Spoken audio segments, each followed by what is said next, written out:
ऐसे नहीं हुआ जहाँ पर किसी ऐसी जगह के ऊपर जाकर हसास तनसीबात के ऊपर किसी ने फिजिकली अटैक नहीं किया, लेकिन वो लोग सिर्फ इस वजह से जो है वो रूप उनको कैसे आप आदम के रास्ते पे लाएंगे? देखें, बात ये है, देखिए मैंने तो आपके साथ सोच एक शेयर कर दी।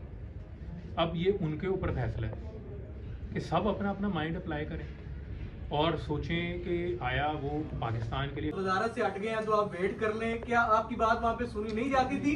अगर नहीं जाती थी तो इतनी देर बाद आपको क्यों ये ख्याल आया? बात ये है, फिर मैंने आपको ये कहा कि हम सब कहीं ना कहीं जो है किसी वजह से, किसी मसलहत की वजह से शिकार हो जाते हैं। तो यार मैं एक जगह पे बैठा हूँ, 16 साल से बैठा हूँ, मेरी एक इज्जत मुकाम बन गई है। हो सकता है कि हालात ठीक हो जाएं, हो सकता है कि आप ये इंतज़ार करते हैं कि हालात आप ठीक हो जाएं, आपकी लीडरशिप अपना कोर्स ठीक कर ले। जब नहीं